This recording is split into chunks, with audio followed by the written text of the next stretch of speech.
Hello, my name is Keith, and this is a series of videos about healthy living. If you like these videos, I ask you to subscribe on my YouTube channel. It does help out in a very big way. It doesn't cost you a thing. This video was created during the Mayor's Fitness Challenge, where communities competed against each other to be deemed the most fit city. Each week, participants would log in their minutes for the week, and then the highest average number of minutes at the end of the 8 week period, that community would get a trophy, or the trophy that would move from community to community each year. Each week, we included a video to provide health education during the challenge. This one is titled Zero In on Road Safety, and Kim Smith is the presenter. Well, thank you, Keith, and thank you, everybody, for being here this afternoon. My name is Kim Smith. I work with the Space Coast Transportation Planning Organization. I'm their Safety Education Coordinator and Vision Zero Project Manager. As we move through the presentation today, I would just ask that you hold questions to the end. We'll have plenty of time to get to them. But what we wanted to do today is to share with you kind of an outlook about where we are with road safety in Brevard County and what we're doing to try and make it better.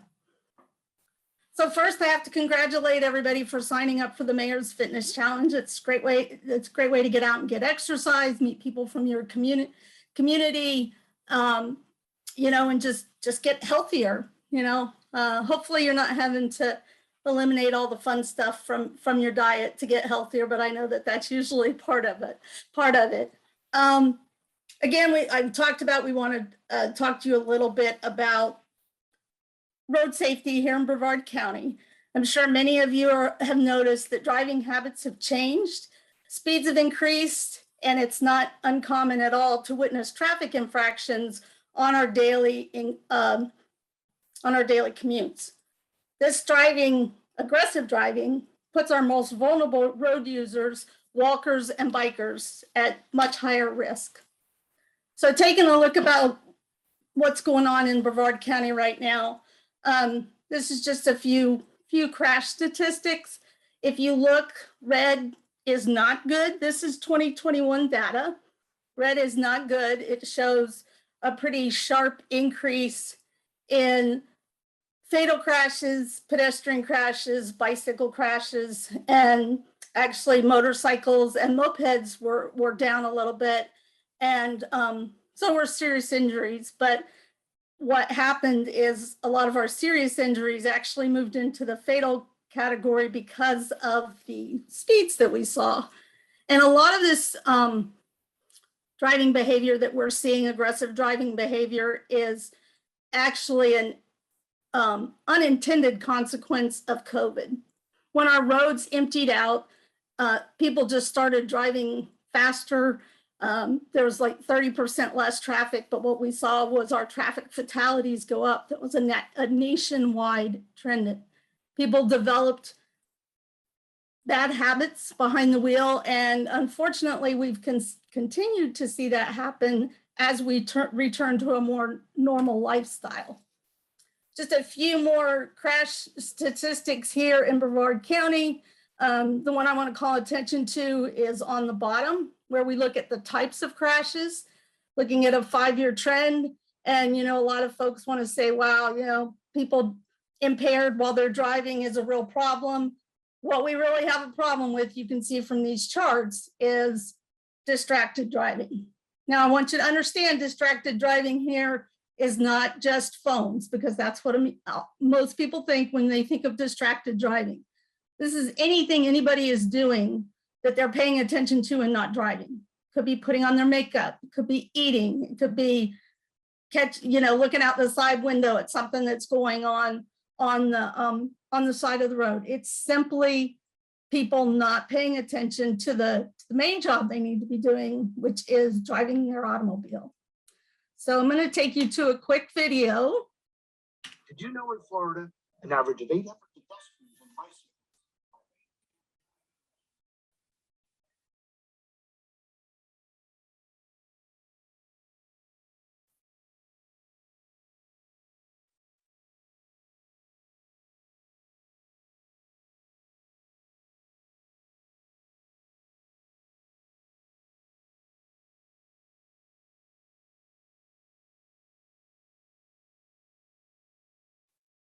So the way the gentleman felt in this video is the way most people feel about traffic crashes, including those with serious injuries and fatals, is that we have to have them. You know, it's just part of the what we kind of accept when we go to drive.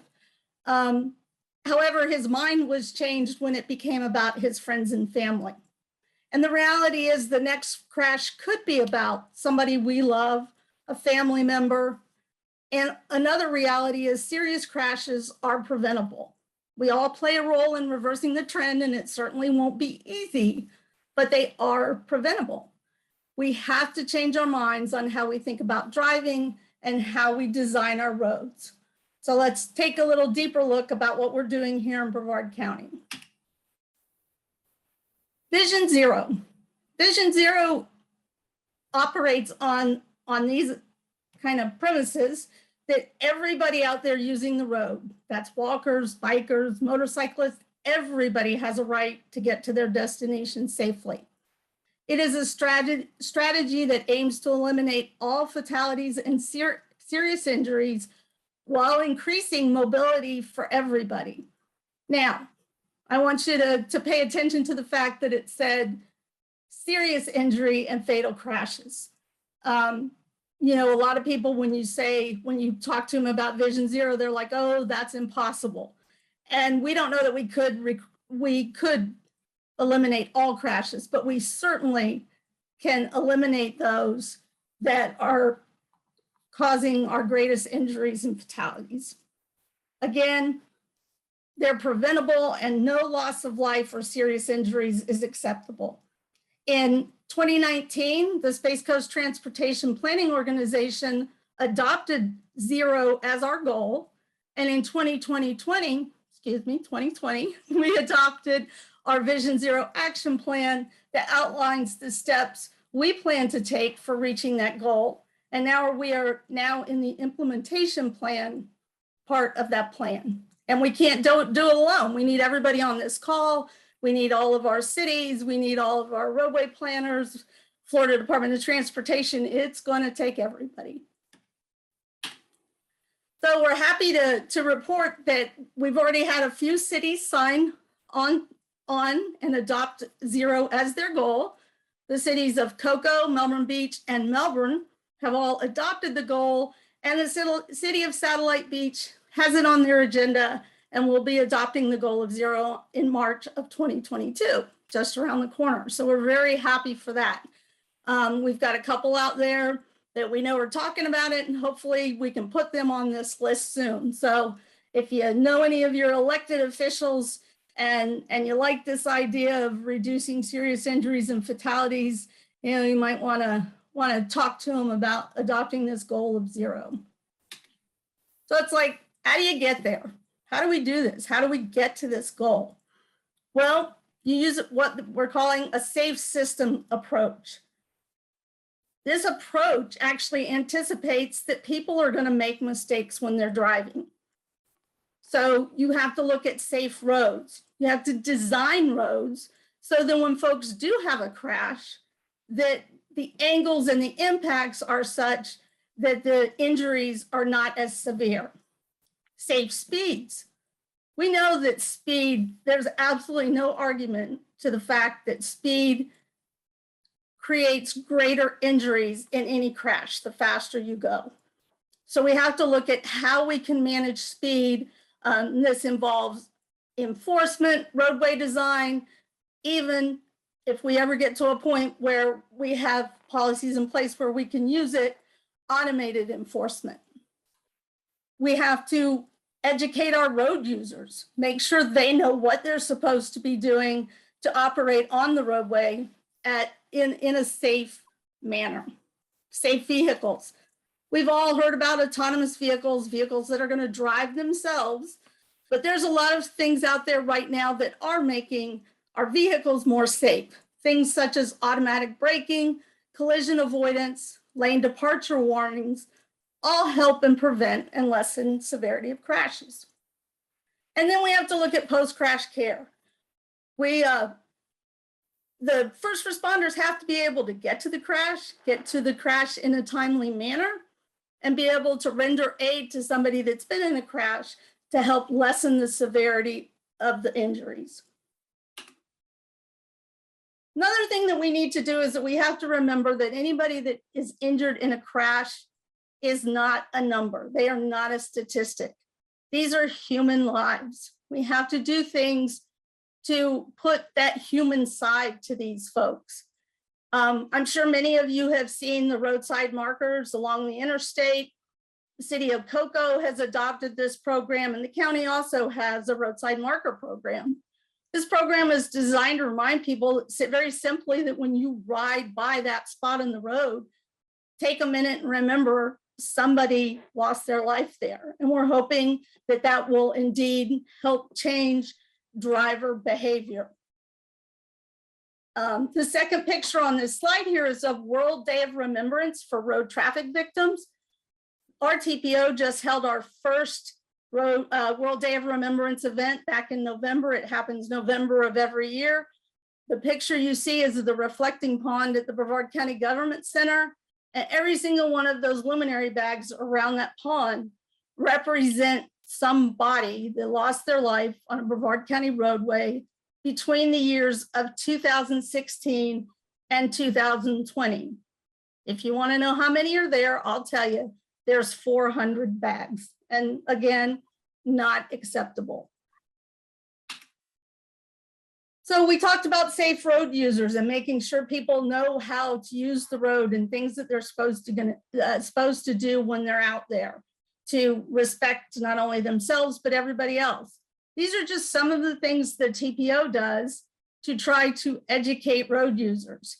We participate in Crossing Guard Appreciation Day. We go out and say, hey, thanks for being here. Thanks for what you do. Because boy, I tell you, those folks, they work a few hours a day. They don't get paid very much, but they are amazing. And the stories that you hear, if you're affiliated in any way with the Crossing Guard program, about some of the heroic efforts of Crossing Guards, even to the point of losing their own lives, protecting kids in crosswalks, is just amazing. So they deserve to be, they deserve all appreciation we can give them. We're getting ready next month for Florida Bike Month, and we're gearing up with bike rodeos and different events. We're going to be doing some crosswalk pop-up events and that kind of thing to honor Florida Bike Month and make sure that folks know that bicyclists have a right to be out there and we want them to be safe on the road. Bike to School Day happens in the schools every year in May. Stop on Red Week is in August, and we go out and we wave signs. And we have just remind folks that, hey, stop at the red light. Walk to School Day is very similar to Bike to School Day. It concentrates more on pedestrians and kids walking to school. Last year, we were able to do our first White Cane Day, which brings to the attention the folks that are visually impaired that are out there that still have to get around, still have to walk, and educate folks on what their needs are. National School Bus Safety Week events in October we do. Mobility Week. Mobility Week is all about different modes of traffic and educating folks and familiarizing folks with all the different transportation options that are out there. And again, we talked a little about World Day of Remembrance.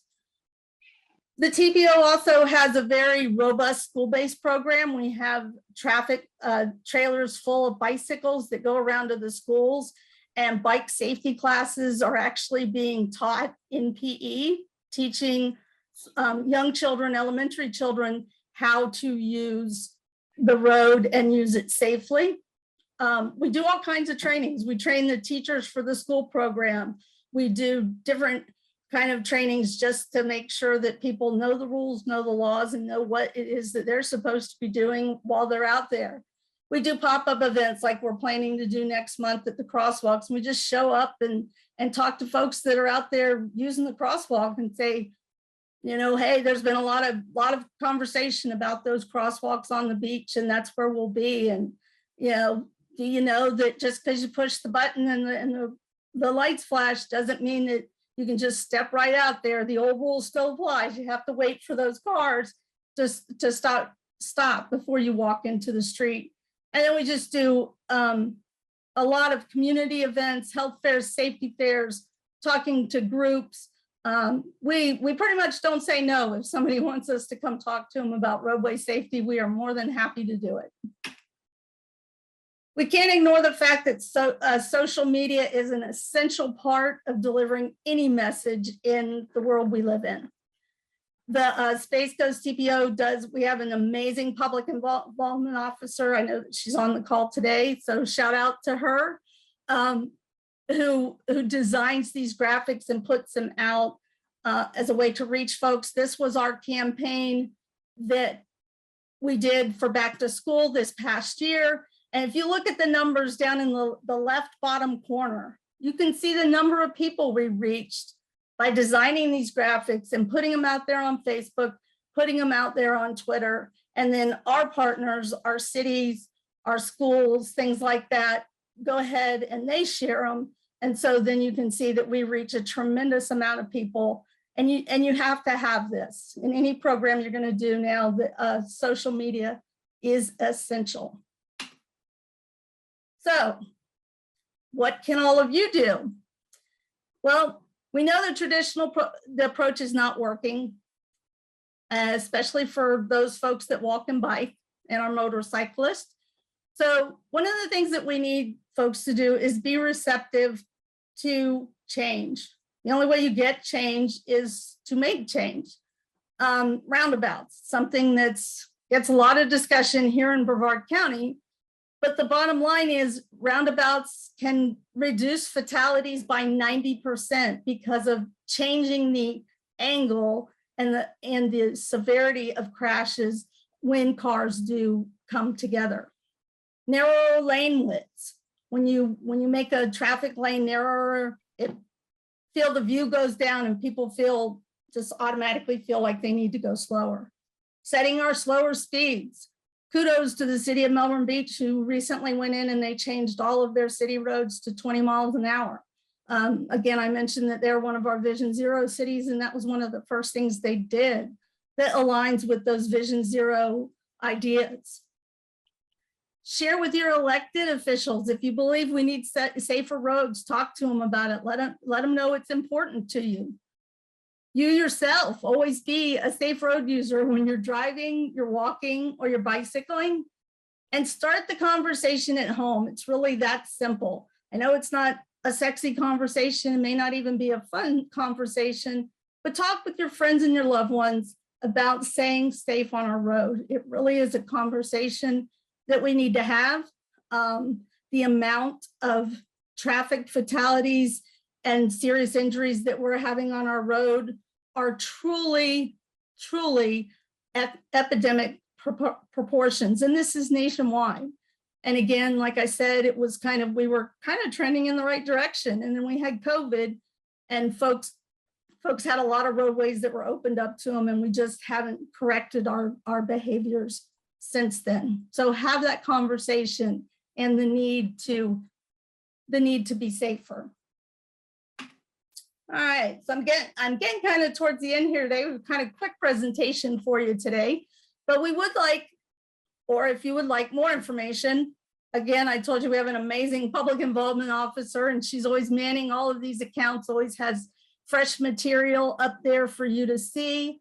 If you go to our website, you can even sign up for a e-newsletter that we put out that always has a lot of information on public meetings, events that we're doing, road closures. Right now, there's a lot going on with Brightline, and roads are being closed. And our social media channels would be a good way to keep up with closures and when those, I know everybody's probably that's in the Cocoa area, it's just keeping their fingers crossed about the day 520 gets open again, because I understand that's a mess.